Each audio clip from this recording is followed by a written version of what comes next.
अस्सलामु अलैकुम वरहमतुल्लाहि वबरकातु। जब हम किसी बच्चे को किसी काम के लिए बुलाते हैं तो जो बच्चा सब काम छोड़ छाड़ कर भाग कर आता है, इस पर हमें बहुत प्यार आता है। और जो बच्चा सुस्ती टाल मटोल करता है, हमारे दिल में उसके लिए खुफकी आ जाती है।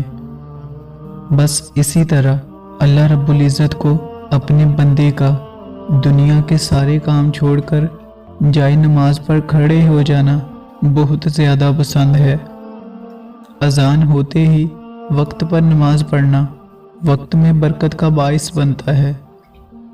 जब हम दुनिया के काम समेटकर अल्लाह की तरफ मुतवज्जा होते हैं तो अल्लाह भी हमारे कामों के लिए वक्त को समेट देता है। नमाज कायम करें और नमाज को कभी भी ना छोड़ें। जज़ाकल्लाहु खैर।